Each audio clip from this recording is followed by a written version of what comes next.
Our first presenter this morning will be MariahWilliams. She is a college trainee from Southern University. I'm sorry, Southern Methodist University. Thank you.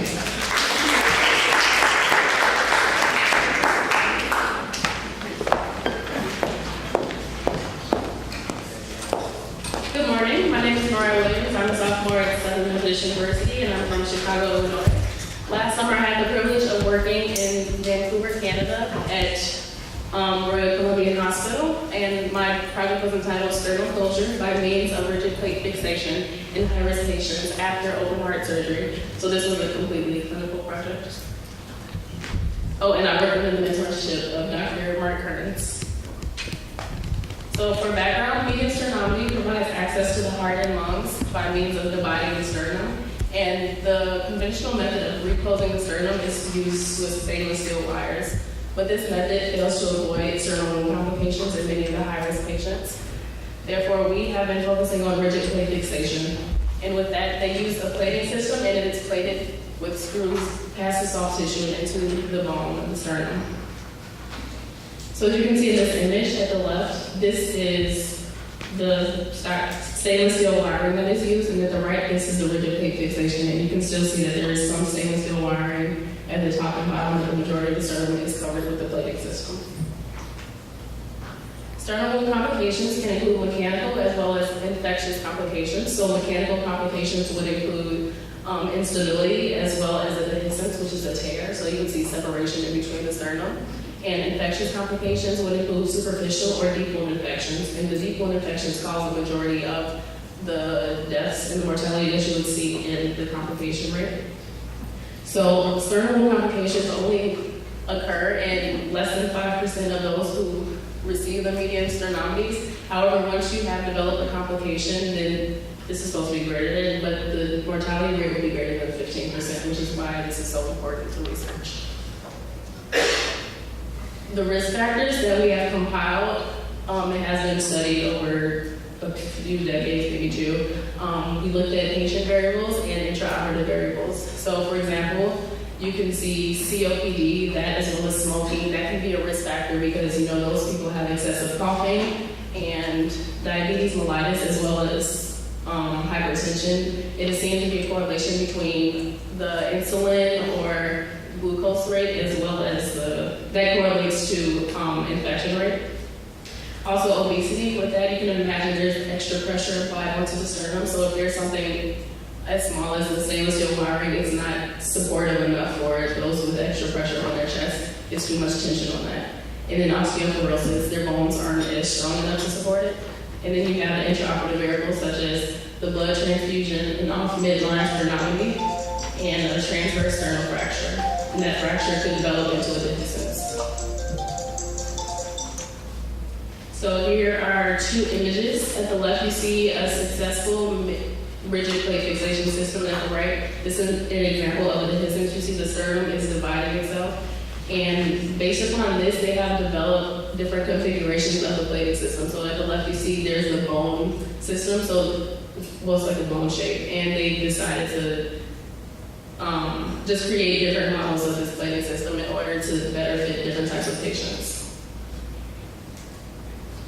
So our hypothesis was that the use of rigid plating fixation system would reduce the occurrence of sternal complications in our high-risk patients, and we aim to prove whether it would significantly reduce the rate and the long-term morbidity, mortality, and the cost that is associated with them.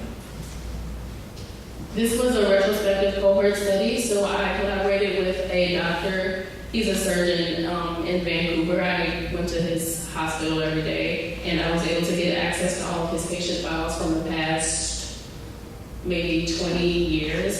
Some of them were as recent as last summer, and I was able to look at all those patient files, see all of their medical history, current diseases, the surgery that they had done on the by this doctor, and I was able to see the effects of this, everything that was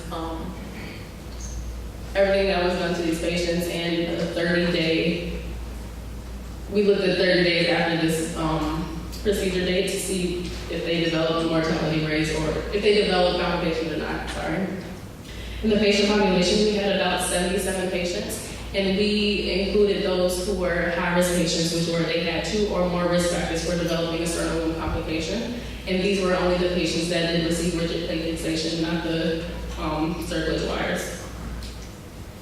So here's a list of our results. First, we started with all of the variables. These included the risk factors as well as just family history. So you see things such as smoking history, ejection fraction of the heart, what type of procedure that they had on them, the operation time, and then also all the variables of diseases, like we said, like diabetes, mellitus, COPD, their BMI, renal failure. And something that I found interesting, we looked at underlying neurologic diseases, because there was one instance where a patient, he just woke up after surgery and just started like tearing apart at the wires. So we have to look at things like that to consider whether or not we think they would be a good candidate for the plating system. So here are the outcomes, and out of the 77, 3 of the patients had a sternal wound complication, and I believe all 3 of those were infections. And we looked at those with greater than 4 units of red blood cell transfusion to be those at greater risk. Those 4 out of 77 patients. And the length of stay was typical, about 12 days. And there was a 0 for 30-day mortality rate. So for my discussion, we came up with the sternal plates provided a more stable closure system for high-risk patients. The majority of the patients, like I said, had no blood transfusion. Some of them, 4 of them had more than 4 units. So that shows that our device is pretty safe in most of these procedures. The 30-day mortality rate was 0 in our high-risk patients, and it was a relatively short length of hospital stay. So for my conclusion, our sternal wound complication rate was 3.9%. And that compares favorably with all of our historical controls of patients with diverse risk profiles. So 3.9% may seem relatively high compared to the first percentage that I gave you at the beginning, which was less than 5%. However, we have to keep in mind that this is all high-risk patients. So if we had a diverse patient group, so those who aren't all high risk, then it would be a lot lower than 3.9.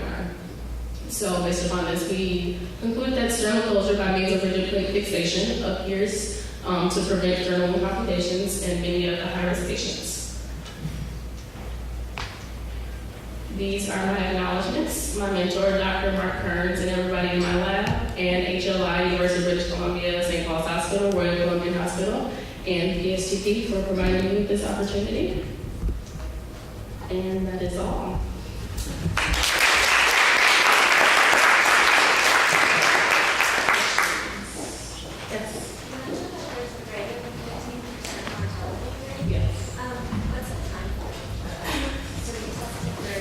We tested 30 days. It really depends on what the complication is. So like I said, superficial, it probably won't be a mortality rate if we treated. So if it was a deep wound mortality, it was probably quicker. I'm not sure.